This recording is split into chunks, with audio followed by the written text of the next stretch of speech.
Welcome to Keeping It Real Estate, the podcast where we talk about what really happens in real estate. No fluff, no filters, just the truth. I'm Monica Wason, broker and owner of M² Realty Group, and this podcast exists for one simple reason. You see the Instagram posts, right? We're in contract or congratulations, just sold, but no one talks about everything in between. This is where those stories are going to live. The negotiations that almost fell apart, the inspections that changed everything, the appraisal issues, the delays, the tough conversations, the wins that weren't guaranteed, and the lessons you only learn by being in the work. At M², we believe real estate isn't just about the end result. It's about how you navigate through the process, how you show up for the clients, and how you problem solve when things don't go according to plan.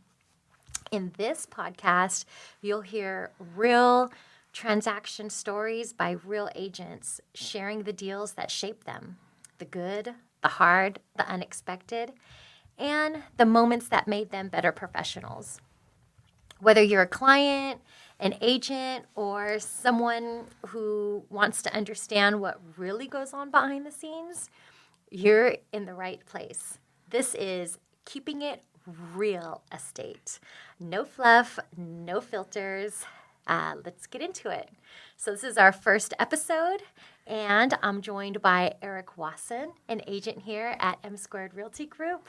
Hey, Eric. Hey, Monica. Glad to be here. Thank you for coming. Yeah, absolutely. I'm sure in the future you're going to have a few crazy stories to tell us. Oh, I have a few already. I know you do. Yeah, I got a couple good ones.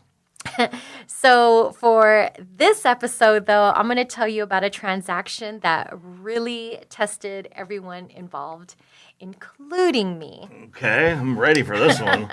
Okay, let me set the scene here. The buyers, we represented the buyers, and they were solid, okay? I pre-qualified them myself, so fully pre-qualified, motivated, doing everything right. We were watching the market super close. Every home that was in their price range in the area they wanted, we were there. We were doing previews. We were following up, writing offers. I'm talking weeks. Wow. How many homes do you think you showed them? Weeks of that. Lots. Lots and lots. All right. I don't even know. I think I have like PTSD over it. Oh, my God. Okay. They finally found the one. You know, Eric, you know that moment when buyers walk in and you know that they can just like feel it? Like, this is it. This is the one. Yeah, it's like the energy changes. Yeah. They stop comparing like to other homes. Yeah. It's a good feeling. It's a good feeling. They start talking about like where their furniture is going to go. You know, they start like figuring out, you know, kids are picking their picturing it rooms. all. Yeah, they're picturing Christmas. Anyways, they were doing all those things, okay? All the things. They loved this house. So we moved quickly.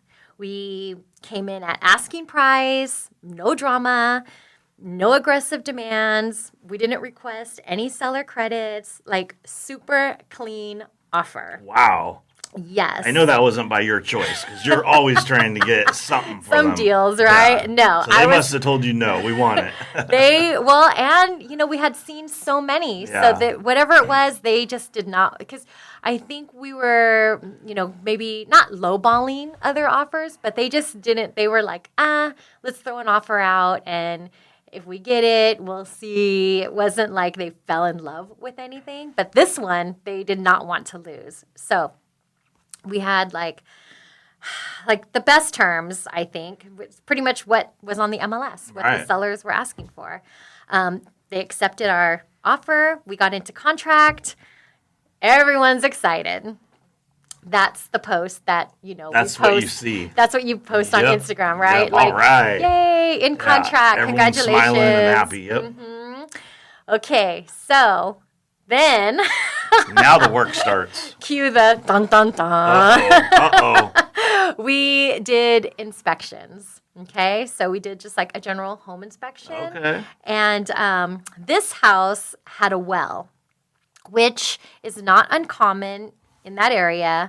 But when the well inspection came back, my stomach dropped. The well wasn't just low, it was dry. Uh-oh. Like completely dry. Oh, no. I know. So we, I want to say we dug deeper, meaning like Into the well? no, into inspections. Got it. Right? Okay. Let's find water. And ask the sellers about it, like one more info, because this was not on the disclosures. And then I guess the sellers, I can't recall if this was like a vacay home or it was a rental to family or it was something odd, and it was a while ago, but supposedly the sellers didn't know that the well wasn't producing water because whoever lived there, they were having water delivered to the house. Like Alhambra? I don't know if it was Alhambra, but no, they were having water trucked in and poured the water into the well. Oh, my. That's how they were using plumbing in the Wow. house. Wow. I know. I Okay. can't even imagine like how much water that would be or Yeah. how much that would cost. Right. But that's what they were doing. Getting the garden hose from the neighbors. So, I mean, obviously, I'm thinking, no way are they going to continue with this purchase. And You got to have water. you got to have water. So this, quote unquote dream home just turned into, in my head, this like big, massive, red, thick question mark. So we bring in this well expert because now it's like, well, what is this going to cost? Like, is this fixable? And technically, he said the issue was fixable. But as you know, fixable doesn't mean cheap. No. No. This was like real money. And not just that, but it's like real risk, Like, what if they buy it, now they go to try to fix it, and they can't? Sure. I guess they'll just, plan B is, I guess. Have the sellers fix it before. Yeah, but I for some reason, that was not an option. The Okay, sellers they wanted the credit. And I don't know if the sellers had the money Got to it. fix it. They probably had to get the money like out of the Sure. house or something. Okay. So, well, like, look, even in that little minute there, right? It's just lots of uncertainty. It's Yeah. just like, what are we going to do? And at that point, everything was just on the line. The house, the deal, all of it. So we go back to the seller and let the seller know. I mean, all we can do is show the inspections, show the quotes, and let them know this was not a small repair. I mean, this was like a huge fundamental issue with the property. And tense negotiating happened. I mean, we had to put in a request for a credit, and, Yeah. the seller wasn't very happy, and there was some Well, I pushback. can't imagine anybody's very happy. Of course not. So there was some back and forth with the seller credits, and it felt like this was a lifetime. Wow. It wasn't like this was quick negotiating. Like this was a process. This was a process. We did extensions. I mean, and then they didn't want to take our word for it, so the seller had his own well inspection done, and And so let me ask. So the seller's stance was that they did not know the well wasn't working. well, we never specifically spoke to the seller, but the listing, because we were representing the buyers, so the listing agent, it was like she presented it as if this was news to the seller. Okay, but then fair enough would be the price that they listed the house at would be based on a working well. So then they should realize that it's not a working well anymore. There's a price difference, right? Well, that's what one would think. Okay. Right? But again, we weren't representing the sellers. And, we're just now in a situation where we have these buyers that love this house, but obviously do not love the repairs. They love water.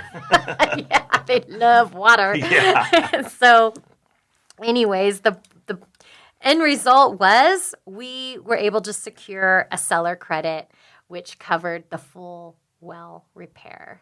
So, or supposedly, because you never know once you dig into it, right? But according to the quote, that's what it was going to cost. And, if anything, other issues arose during that repair, I guess the new owners of the home, our buyers, were happy to just say, fine, we'll take care of it. Oh, well. Oh, well. Or option B, they can continue to have the truck deliver the water. Yeah. I mean, that seemed to work just fine. I guess so. I don't know. I don't know. But the buyers stayed in the deal. The repairs were addressed, and we closed. So, I was sweating that bet. one. Yeah. I mean, it could have gone sideways, in a dozen different ways, but it didn't. And that's the story that you don't see on Instagram. Right. We just posted the yay closed. But you're really good at those kind of deals and making sure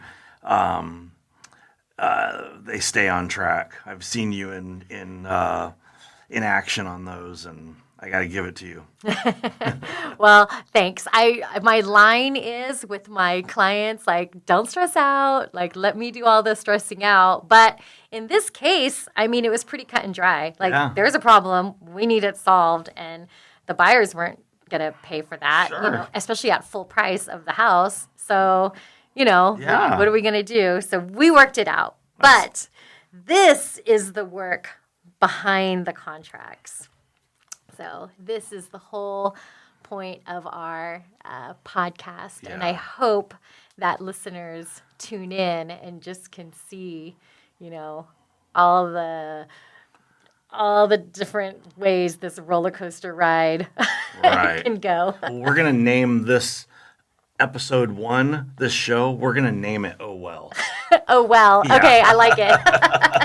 All right, everyone. Thanks for listening to Keeping It Real Estate, and we'll see you next time. See you next time. Maybe I'll have a story to add, but yeah. Oh, you will. I'm sure. This is fun. Right now, it's episode 1, and one day we'll be at episode 1,000. Yeah, we're gonna keep them going. So subscribe wherever you're at. Listen, follow us.